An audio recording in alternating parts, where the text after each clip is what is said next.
Omelette তো সাধারণত আমরা সবাই খুব পছন্দ করি।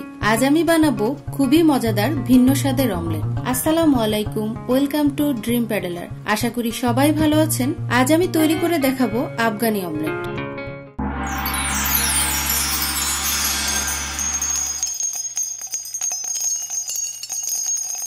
অমলেটটি তৈরি করতে যা যা লাগছে, আমি এখানে 1.5 কাপ পরিমাণ টমেটো কুচি করে নিয়েছি।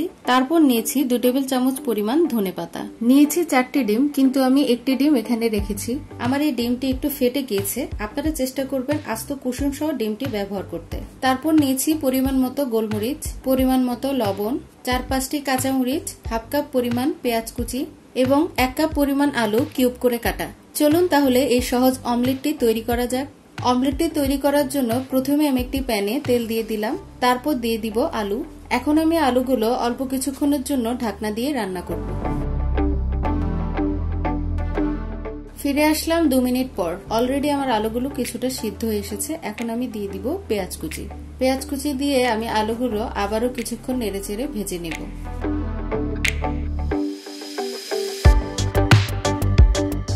আমার পেঁয়াজগুলো ভাজা হয়ে গিয়েছে। এখন আমি দিয়ে দিব টমেটো। টমেটো দিয়ে ভালো করে আরো কিছুক্ষণ ভেজে নেব। এখন আমি দিয়ে দিব পরিমাণ মতো লবণ। লবণটা আপনারা আপনাদের স্বাদ মতো দিয়ে দিবেন।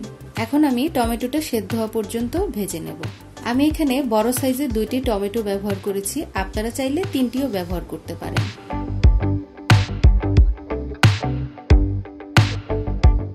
তারপরে এখন দিয়ে দিব গোলমরিচ গুঁড়ো। আমি এখানে হাফ চা চামচ পরিমাণ গোলমরিচ গুঁড়ো দিয়েছি। আপনারা যদি ঝাল বেশি খেতে পছন্দ করেন সেই ক্ষেত্রে আরেকটু বাড়িয়ে দিতে পারেন।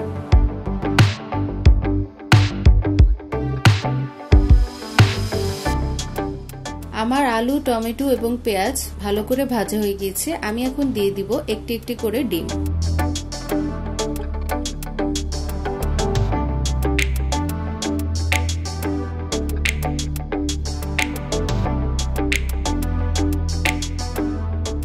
এখন ডিমগুলোর উপর অল্প পরিমাণ গোলমরিচ গুঁড়ো এবং অল্প পরিমাণ লবণ দিয়ে দিচ্ছি।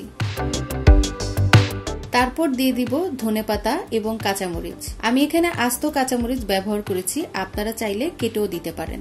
এখন আমি ঢাকনা দিয়ে 7 থেকে 8 মিনিটের জন্য অমলেটটি রান্না করব।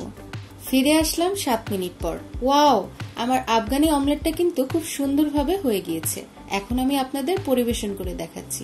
তৈরি হয়ে গেল আমার খুবই মজার আফগানি অমলেট। এই অমলেটটি দেখতে যেমন দারুণ, খেতেও তেমনি খুবই মজার। সকালের নাস্তায়, দুপুরে বা রাতের খাবারে এই অমলেটটি খেতে পারেন। তবে এই অমলেটটি এমনিতে খেতেও দারুণ মজার। আশা করব বাসায় এই অমলেটটি একবার হলেও ট্রাই করবেন। আমার এই রেসিপিটি যদি ভালো লেগে থাকে অবশ্যই লাইক, কমেন্ট, শেয়ার করতে ভুলবেন না। আমার চ্যানেলটি সাবস্ক্রাইব করবেন। আজকের মতো বিদায় নিচ্ছি। আল্লাহ হাফেজ।